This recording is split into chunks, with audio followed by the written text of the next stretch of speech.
குறைந்தபட்ச பென்ஷனாக மாதம் ரூபாய் 9,000 பஞ்சப்படியுடன் வழங்க வேண்டும்.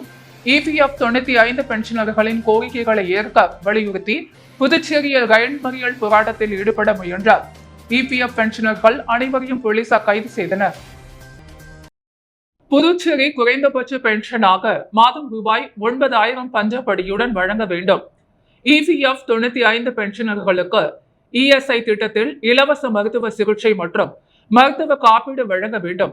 திருத்தப்பட்ட உயர் பென்ஷன் மற்றும் நிறுத்தி வைக்கப்பட்டுள்ள அனைவருக்கும் மீண்டும் அந்த திருத்தப்பட்ட உயர் பென்ஷனை நிறுத்திய மாதத்திலிருந்து நிலுவைத் தொகையுடன் வழங்க வேண்டும். மூத்த குடிமக்களுக்கு வழங்கப்பட்டு வந்த ரயில்வே கட்டண சலுகைகளை மீண்டும் அமல்படுத்த வேண்டும் உள்ளிட்ட பல்வேறு கோரிக்கைகளை வலியுறுத்தி புதுச்சேரி EPF பென்ஷனர்கள் நலச்சங்கம் சார்பில் ரயில் மறியல் போராட்டம் நடைபெற்றது. புதுச்சேரி EPF பென்ஷனர்கள் நலச்சங்க தலைவர் ராமகிருஷ்ணன் தலைமையில் ஏராளமான பென்ஷனர்கள் மற்றும் சங்க நிர்வாகிகள் அண்ணா சிலையில் இருந்து ஊர்வலமாக புறப்பட்டனர். ரயில் நிலையம் அருகே வந்த அவர்களை போலீசார் தடுத்து நிறுத்தினர். இதனையடுத்து தங்களது கோரிக்கைகளை வலியுறுத்தி பென்ஷனர்கள் கண்டன கோஷங்களை எழுப்பினர். இதனைத் தொடர்ந்து போலீசாரை மீறி ரயில் மறியல் போராட்டத்தில் ஈடுபட முயன்ற அனைவரையும் போலீசார் கைது செய்தனர். கழிவுநீர் தொட்டியில் விழுந்த பள்ளி சிறுவனை துரிதமாக சென்று அதிமுக மாநில செயலாளர் அன்பழகன் மீட்ட நிலையில் சம்பவ இடத்திற்கு 2 மணி நேரம் கழித்து வந்த தொகுதி திமுக சட்டமன்ற உறுப்பினர் அனிபால் கென்னடியை பொதுமக்கள் விரட்டியடித்த சம்பவம் புதுச்சேரியில் பரபரப்பை ஏற்படுத்தியுள்ளது. புதுச்சேரி உப்பிளம் தொகுதிக்குட்பட்ட வானரப்பேட்டை பகுதியைச் சேர்ந்த தம்பதியர் ராஸ் லட்சுமி இவர்களது மகன் பிரவீன் அங்குள்ள அரசு பள்ளியில் 5ஆம் வகுப்பு பயின்று வருகிறார். இதனிடையே இன்று பள்ளி முடித்துவிட்டு தனது தாயுடன் பாதர் சாஹிப் வீதியில் பிரவீன் நடந்து சென்ற பொழுது அங்கு பல மாதங்களாக மூடப்படாமல் இருந்த கழிவுநீர் தொட்டியில் விழுந்தார். இதனை கண்டு அதிர்ச்சி அடைந்த அக்கம் பக்கத்தினர் சிறுவனை மீட்டு முதல் உதவி அளித்தனர். இது குறித்து தகவல் அறிந்த அதிமுக மாநில செயலாளரும் தொகுதி முன்னாள் சட்டமன்ற உறுப்பினருமான அன்பழகன் சம்பவ இடத்திற்கு விரைந்து சென்று சிறுவனின் தாயாருக்கு ஆறுதல் கூறியதுடன் பொதுப்பணித்துறை அதிகாரிகளை தொடர்பு கொண்டு உடனடியாக கழிவுநீர் தொட்டியை மூட உத்தரவிட்டார். இதனை அடுத்து பொதுப்பணித்துறை அதிகாரிகள் ஊழியர்கள் விரைந்து வந்து கழிவுநீர் தொட்டியை மூடும் பணியில் ஈடுபட்டனர். இதனிடையே 2 மணி நேரம் கழிவு சம்பவ இடத்திற்கு வந்த திமுக சட்டமன்ற உறுப்பினர் அனிபால் கென்னடி வந்தார். இதனால் ஆத்திரமடைந்த சிறுவனின் தாயார் மற்றும் பொதுமக்கள் பல மாதங்களாக கழிவுநீர் தொட்டியை மூடாதது ஏன் என்றும் உடனடியாக இருந்து கிளம்பிவிடு, இல்லை என்றால் விரட்டி அடிப்போம் என அடிக்க பாய்ந்தனர். இதனால் அச்சமடைந்த திமுக சட்டமன்ற உறுப்பினர் அனிபால் கென்னடி அங்கிருந்த காரில் கூட ஏறாமல் அங்கிருந்து சென்றார். இது குறித்து பேசிய சிறுவனின் தாயார் 5 மாதத்திற்கும் மேலாக கழிவுநீர் தொட்டி மூடப்படாமல் உள்ளது என்றும் இது குறித்து தொகுதி திமுக சட்டமன்ற உறுப்பினரிடம் தெரிவித்தும் எந்த நடவடிக்கையும் எடுக்கவில்லை என்று வேதனை தெரிவித்தார்.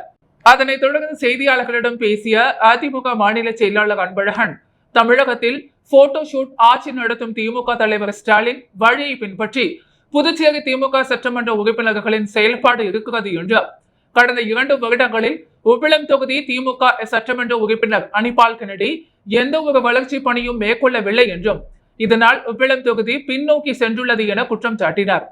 மேலும் முதல்வரிடம் பேசி சிறுவனுக்கு உரிய நிவாரணம் வழங்க அதிமுக நடவடிக்கை எடுக்கும் என்றார்.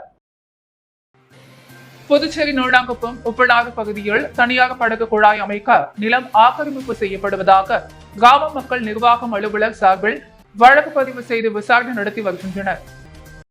புதுச்சேரி மணவெளி தொகுதியில் உள்ளது சுண்ணாம்பார் மற்றும் உப்பங்கழி ஆற்று பகுதி. இங்கு நவீன ஹோட்டல், அரசு மற்றும் தனியார் படகு குழாய் இயங்கி வருகிறது. புதுச்சேரி சுற்றுலா தலங்களில் முக்கியத்துவம் வாய்ந்த அதிக வருமானத்தை தரக்கூடிய இந்த சுண்ணாம்பாற்றில் கரையில் நிலம் வைத்திருக்கும் தனி நபர்கள் சிலர் தங்கள் நிலங்களில் தனியார் படகு தளம் அமைக்கும் நோக்கத்துடன் சட்டவிரோதமாக ஆற்றங்கரையை சேதப்படுத்தி நீர்நிலைகளை ஆக்கிரமிப்பு செய்து JCB பொக்லைன் மூலம் சுமார் 50 மீட்டர் அளவிற்கு மணல் தோண்டப்பட்டு கால்வாய் போன்ற அமைப்பை செயற்கையாக உருவாக்கி கால்வாயில் தண்ணீர் வர செய்தனர். மேலும் சம்பந்தப்பட்ட துறைகளில் உரிய அனுமதி பெறாமல் சட்டவிரோதமாக நடைபெறுவதால் உடனடியாக தடுத்து நிறுத்தி தேவையான நடவடிக்கை எடுக்குமாறு மேலும் சம்பந்தப்பட்ட துறைகளில் உரிய அனுமதி பெறாமல் சட்டவிரோதமாக நடைபெறுவதால் உடனடியாக தடுத்து நிறுத்தி தேவையான நடவடிக்கை எடுக்குமாறு மணவெளி வருவாய் கிராம நிர்வாக அலுவலர் செல்வி தவளக்குப்பம் காவல் நிலையத்தில் நேற்று முன்தினம் புகார் அளித்தார்.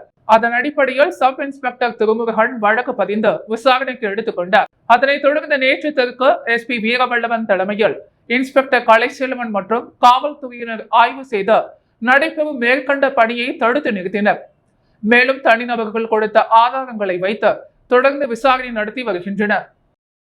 அரசு எந்த திட்டத்தையும் தீட்டத்தான் முடியும், அதற்கு செல்வடிவம் கொடுப்பது அதிகாரிகள் கையில்தான் உள்ளது, பிறர் மீது பழி போட்டு காலம் தள்ளக்கூடாது என அரசு விழாவில் பங்கேற்ற முதலமைச்சர் ரங்கசாமி அறிவுரை வழங்கியுள்ளார்.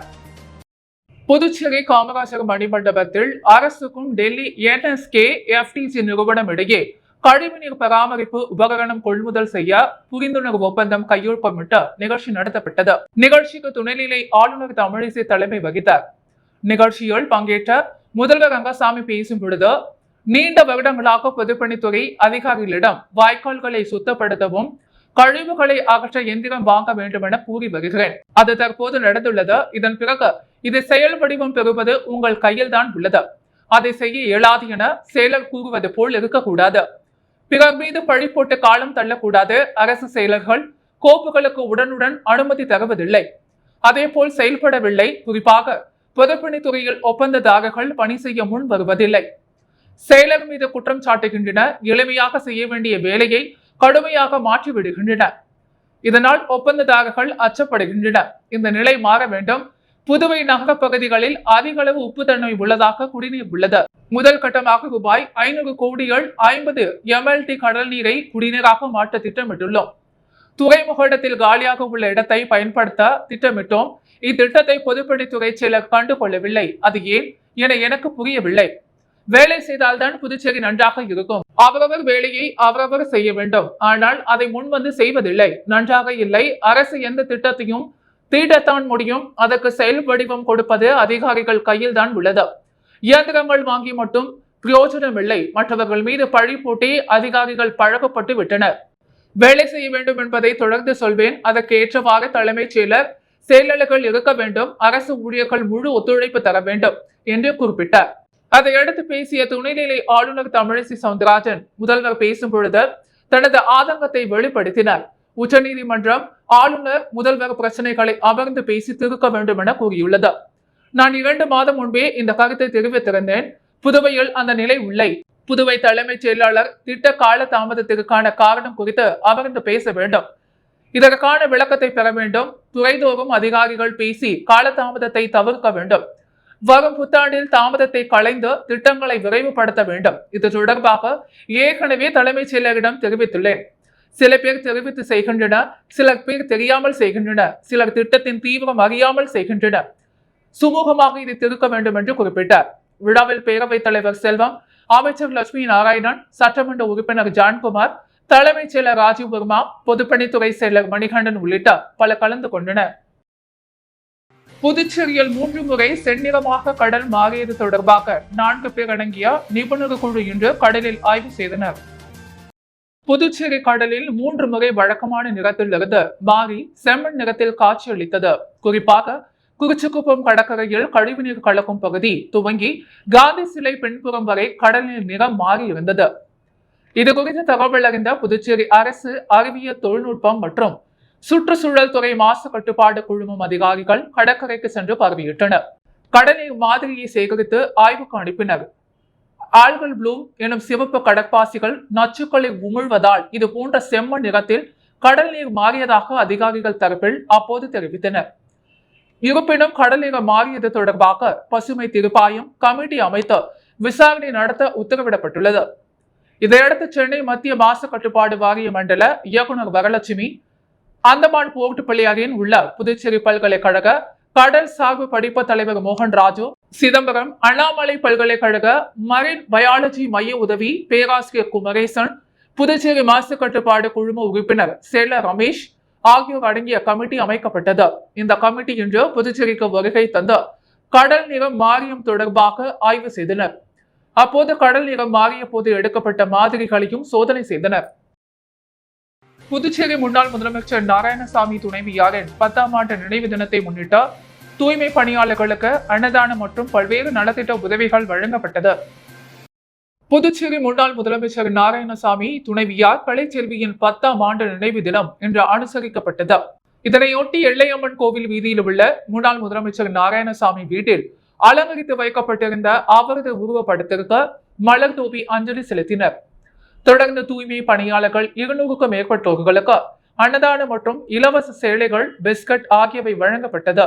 இதில் கலந்து கொண்ட முன்னாள் முதலமைச்சர் நாராயணசாமி அவரது மற்றும் அவரது குடும்பத்தார்கள் அன்னதானங்களை வழங்கினர். இதில் முன்னாள் அரசு கொறட்டா அனந்தராமன் உள்ளிட்ட அனைத்து பிரிவு நிர்வாகிகள் திரளாக கலந்து கொண்டனர்.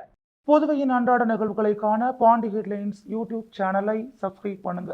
தொடர்ந்து எங்களுடன் இணைந்திருக்க பக்கத்தில் உள்ள பெல் பட்டனை பிரஸ் பண்ணுங்க. லைக் பண்ணுங்க, ஷேர் பண்ணுங்க.